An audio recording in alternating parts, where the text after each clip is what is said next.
Good morning to all of you. Welcome back to my channel. Subscribe नहीं किया तो please subscribe कर लीजिए ताकि आपको आने वाले टाइम पे नोटिफिकेशन मिल सके। जैसा कि आपको पता है, मैं डेली द हिंदू न्यूज़पेपर से एक आर्टिकल लेके आता हूँ जो कि एग्जाम पर्सपेक्टिव से बहुत ही बेनिफिशियल रहता है। यहाँ पे आपको स्पोकन इंग्लिश के लिए कंटेंट मिल जाता है। अगर बात करें हम मेंस आंसर राइटिंग की तो आपको बहुत सारी चीजें जानने को मिलेंगी और जो कि डायरेक्ट आप एग्जाम में यूज कर सकते हैं। तो स्टार्ट करते हैं आज का न्यूज़पेपर डिस्कशन। ये है द हिंदू न्यूज़पेपर का एडिटोरियल पेज नंबर 6 और इस पे ये आर्टिकल है जजिस डिलेमा। डिलेमा मतलब असमंजस, दुविधा। न्यूज़पेपर की पीडीएफ मिल जाएगी टेलीग्राम चैनल पे। टॉपिकल ई पेपर नाम है टेलीग्राम का, टॉपिकल ई पेपर नाम है। यहाँ पे जाके आप इंडियन एक्सप्रेस और द हिंदू न्यूज़पेपर की पीडीएफ फ्री में डाउनलोड कर सकते हैं। जजिस, जजिस प्लूरल फॉर्म है इसलिए अपोस्ट्रोफी एस के बाद पहले इसके बाद ही लगा है, बस एस नहीं आएगा, अपोस्ट्रोफी आएगा इसमें।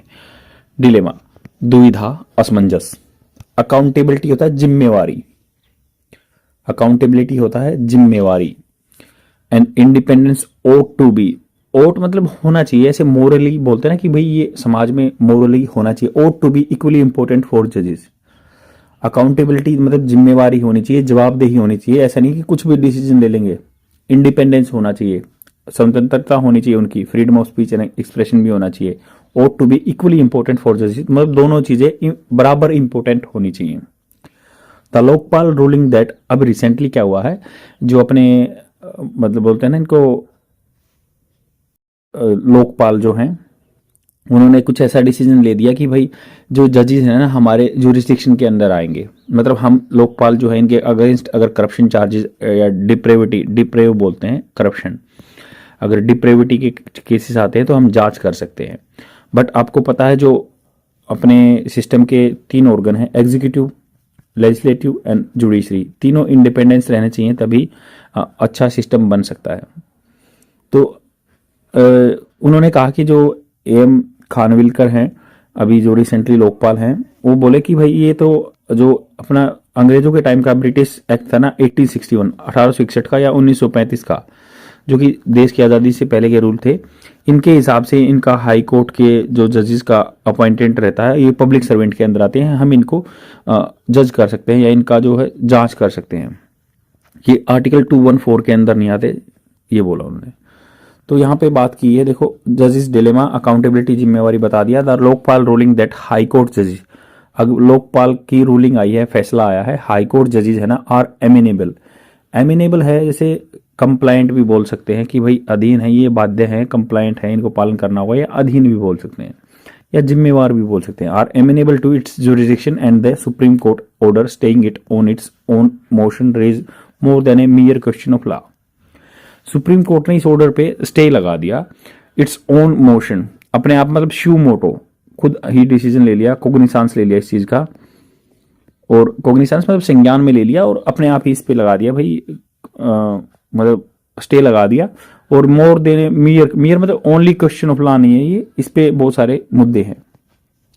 The issue concerns both the independence of the judiciary, मुद्दा यह है कि जो कंसर्न मतलब चिंता पैदा कर देता है कि भाई इंडिपेंडेंस ऑफ जुडिशरी रहनी चाहिए, मतलब अपने आप में स्वतंत्र रहना चाहिए, सोवरेन रहना चाहिए जुडिशरी को, न्यायपालिका को, एंड अकाउंटेबिलिटी, या इसकी जिम्मेवारी भी होनी चाहिए, ऐसा नहीं कुछ भी डिसीजन ले लें। That the court government law officers, court के जो government law officers and senior advocates found the Lokpal decision disturbing, तो उनके एडवोकेट्स हैं या जो ऑफिसर हैं वो उन्होंने डिस्टर्बिंग पाया इस डिसीजन को। इज अंडरस्टैंडेबल, ये समझने की बात है कि उन्होंने डिस्टर्बिंग पाया कि हमारी इंडिपेंडेंस खत्म हो जाएगी। As many believe that judicial independence will be undermined if जजेस of the constitutional court are made answerable to the Lokpal, अगर मान लो उन्होंने कोई डिसीजन लिया, वो करप्शन के एम्बेजलमेंट के उनके साथ केस चल रहे हैं, तो वो जवाब देंगे लोकपाल को, तो उनकी इंडिपेंडेंस खत्म हो जाएगी। इवन दो भले ही, इवन दो का मतलब होता है भले ही they fall under the definition of the public servant, तो पब्लिक मतलब जो गवर्नमेंट के डिपार्टमेंट के कार्यकर्ता हैं उनके अंदर आते हैं। Under the prevention of corruption Act, जो प्रिवेंशन ऑफ करप्शन एक्ट 1988 का है। The Lokpal view appears to be prima facie, prima facie मतलब ऊपर से देखते हुए, अंदर जाके उसकी जांच नहीं की, बट प्राइमा फेसी पहले तौर पर, मोटे मोटे तौर पर इनकरेक्ट, वो गलत दिखाई दे रहा है। There is nothing to suggest that Supreme Court जजेस were ever considered to be under its remit, remit मतलब इसके जो पावर के अंदर, जुरिडिक्शन के अंदर, there is nothing to suggest, कोई ऐसा मतलब सबूत नहीं सजेस्ट कर रहा है कि जो सुप्रीम कोर्ट के जजेस वर एवर एवर मतलब कभी भी कंसिडर्ड उनको माना गया था इनके जुरिडिक्शन के अंदर। लास्ट मंथ पिछले महीने में Lokpal headed by the former Supreme Court जज, सुप्रीम कोर्ट के जज थे M Khanwilkar, rejected a corruption complaint against a former chief justice of India on the ground that the Lokpal Act 2013 did not concern apex court judges and that it refers to the persons who are members of the any body authority created by the act of the parliament। तो उन्होंने कहा कि M Khanwilkar जो है ना rejected कर दिया था, उन्होंने करप्शन केस था अगेंस्ट एक former chief justice of India जो पहले के सीजीआई थे, किस ग्राउंड पे कि जो दैट लोकपाल एक्ट था 2013 का आया है, आपको पता है अन्ना हजारे जी ने स्टार्ट किया, तब के बाद लोकपाल आया था या केजरीवाल की पार्टी आई थी। डिड नॉट कंसर्न मतलब इसको चिंता नहीं थी अपेक्स कोर्ट जजेस, तो इन्होंने चिंता पैदा नहीं की अपेक्स कोर्ट जो मतलब सुप्रीम कोर्ट के जजेस की, दैट इट रेफरेंस इसका जो संदर्भ था ना टू दी पर्सन्स मतलब who are the member of any body, जो भी किसी की बॉडी, इसमें जो डेफिनेशन दी गई लोकपाल एक्ट में 2013 में पर्सन्स उनको बोला गया है, कोई भी बॉडी के मेंबर है, मान लो कोई जुडिशियल बॉडी है, कोई एग्जीक्यूटिव बॉडी है या authority created by the act of parliament जो कि कानून के द्वारा बनाई गई है, और ये कहता है कि भाई 1861 वाला सिस्टम जो है ना ये पार्लियामेंट के द्वारा and can not be apply to the Supreme Court, ये सुप्रीम कोर्ट पे ये डेफिनेशन लागू नहीं होगी। एन इंस्टीट्यूट कोई भी इंस्टीट्यूशन है, कोई भी संस्था एस्टैब्लिश बाय द कॉन्स्टिट्यूशन, कोई भी इंस्टीट्यूशन स्थापित किया गया है, कोई भी इंस्टीट्यूशन स्थापित किया गया है, कोई भी इंस्टीट्यूशन स्थापित किया गया ना, तो जैसे कॉन्स्टिट्यूशन के द्वारा, संविधान के द्वारा, however in respect of the high court, in respect मतलब संदर्भ में हाई कोर्ट के जज, हाई कोर्ट जजेस, इस in respect of the high court जजेस, जो मान लो हाई कोर्ट जजेस है ना, जो it said high court establish bye statutes, जो हाई कोर्ट्स स्थापित किए गए थे स्टैट्यूट्स कानून के द्वारा, लॉ के द्वारा, created by the respective states के द्वारा, were the statutory bodies, statutory body है। देयर जजेस were person within the meaning of section 14 of the Lokpal act, जो within the meaning of section 14, ये जो सेक्शन 14 है लोकपाल एक्ट के अंदर आते हैं, इन्होंने बोला कि हाई कोर्ट वाले आते हैं। Independence of judiciary was the remote foremost सबसे important consideration when the court held in K Veeraswami versus Union of India 1991, तो 1991 का केस आया था K Veeraswami Union of India का, that no case can be registered against them without consultation the CJI, तो इन्होंने कहा था कि सीजीआई से कंसल्टेशन होना ही है, उनके खिलाफ कोई भी केस नहीं लिया जाएगा तब तक सीजीआई को कंसल्टेशन नहीं किया जाएगा। वीरास्वामी का केस था 1991 का। इवन दो भले इट सेट जजेस दैट मतलब भले भी, इसका मतलब इवन दो का मतलब होता है भले ही या हाँ तक की, इट आल्सो सेट जजेस were public servant under the prevention of corruption act के अंदर आते हैं, बेस्ड ऑन द प्रिंसिपल, इसी सिद्धांत पे the Lokpal has referred the complaint to the CJI, उन्होंने लोकपाल ने रेफर कर दिया सीजीआई को, किया था ये पास्ट में। While the Lokpal ruling is set to be reviewed, मतलब अभी देखा जाना बाकी है, इज सेट टू बी मतलब reviewed, the time may have come to address the issue of accountability in the rare event of the credible corruption charges arising against the जजेस, तो उन्होंने कहा कि रेयर इवेंट है, क्रेडिबल जो विश्वसनीय जो है जिन पे विश्वास किया, करप्शन चार्जेस अराइजिंग पैदा हुए अगेंस्ट द जजेस, the matter is now dealt with by the Supreme court through an in house procedure, in house मतलब अंदर की कमेटी बनेगी, अदर के ही जजेस डिसाइड करेंगे कि ये गलत है, ठीक है, अभी तक यही चल रहा है।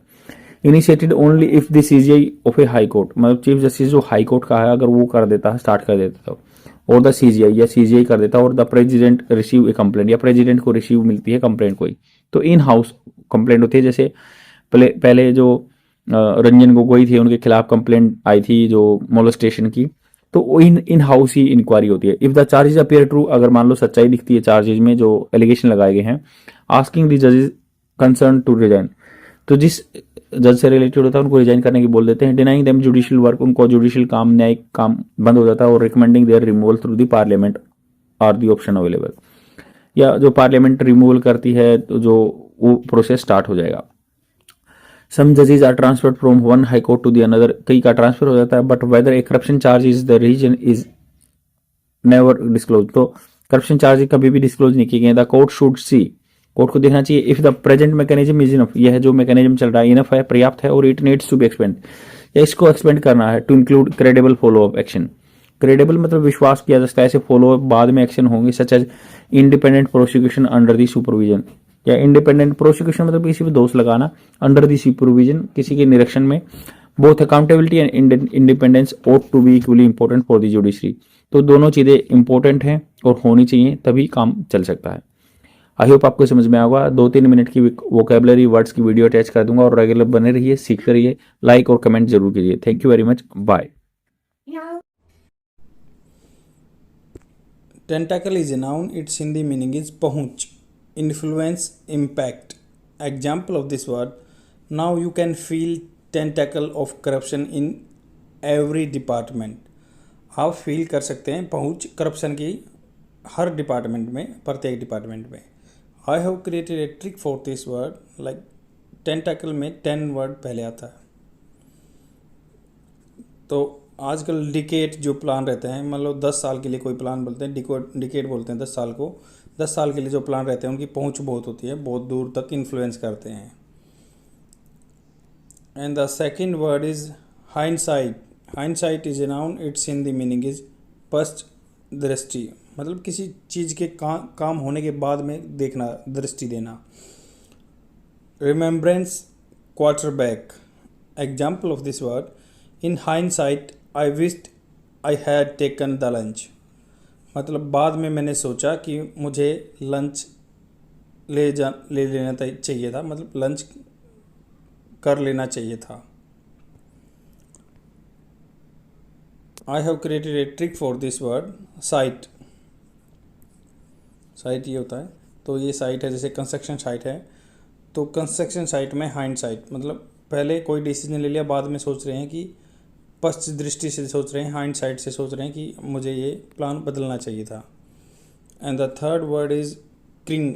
क्रिंग is a verb. Its Hindi meaning is घबरा जाना, cower, wince. Example of this word: he became cringe in fear when he saw lion. वह घबरा गया जब उसने शेर को देखा। I have created a trick for this word, crying. जैसे क्राइंग होता है रोना।